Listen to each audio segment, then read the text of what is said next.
There is new hope for epileptics, and scientists are testing a new way to reduce allergens. Also, a dangerous liquid you may have in your home. That's some of today's health headlines that Dr. Adam Ofer is here to give us some insight on. So, this is interesting because my wife was just at a party and everybody was smoking the e-cigarettes. New concerns about the liquid nicotine, right? Yeah, I just can't understand why we're doing this to ourselves. We finally have a grasp on this smoking is bad for you thing, and we're finally decreasing the amount of people smoking, and boom, what do we have? We're transferring one vice to another. So nicotine is still a drug, it's still a toxin, it's actually a very, very potent toxin, and when you're smoking a cigarette, you actually don't get that much of the toxin. The big reason why cigarettes are bad for you is all the other junk that's inside cigarettes. Right. Now we've got potent, pure nicotine that's going into these smoking devices. If you think about it, a patch that you put on to quit smoking, it absorbs really well. That's why nicotine absorbs nicely through your skin. 1 or 2 milligrams will kind of get somebody through the day.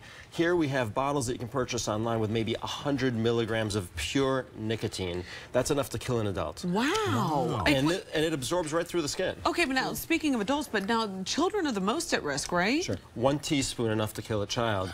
There's even a case report of a woman who, while sleeping in bed, the vial with the nicotine broke, absorbed through her skin. She became violently ill. So this is now, you know, sometimes we almost make something out of nothing. This is something.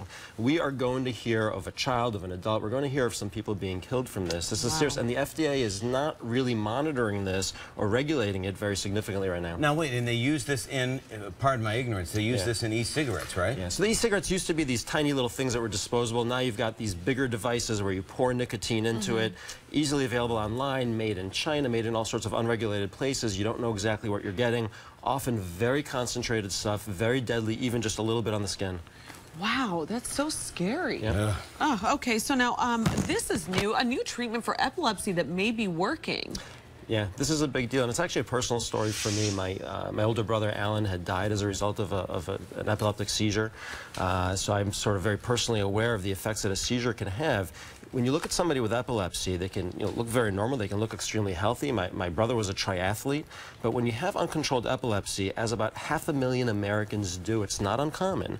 You don't know when it's going to hit. So you could be driving, you could be walking, when suddenly you can lose consciousness, move out of control, hurt yourself and people around you.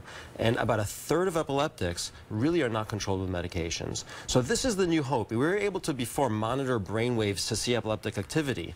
Now we're getting to a point where we can implant devices into the brain, monitor the activity, and when there's a seizure starting, it actually gives electricity back to sort of simmer down the seizures. Wow. You know, they're still completing the autopsy on my cousin, and epilepsy is one of the potential reasons why he died. He died alone, and very young, and had a seizure disorder too. So is this the first one of these devices? It's the first one that's actually reactive and proactive. So there are devices that stimulate nerve cells, but they're sort of pre-programmed.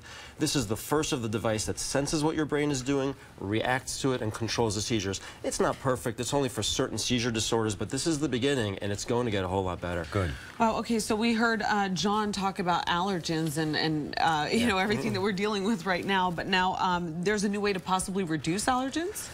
There is. So I'm a big fan of anything that reduces the amount of medications we have to use. This is a physical barrier. It's an early study. They're applying for FDA approval to market this.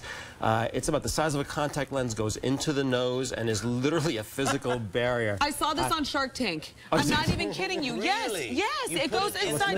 It looks like, yes, you put it out on the inside here, right? And then it... And it seems, so in a small study, it seems to filter out a lot of the allergens, decrease coughing, sneezing. Remember, though, that a lot of times we're not talking about just a minor irritation or cough. These are things that can actually lead to a full-blown asthma attack. Right. So if you can reduce that initial exposure to an allergen, whatever helps. It could be a big help. Absolutely. I'm asthmatic. I would use it. Yep. Nobody knows noses like Dr. Adam Ofer. I don't know if they make one big enough for this schnoz. I don't know. We'll see. Thank you. Appreciate it. Thank you, guys.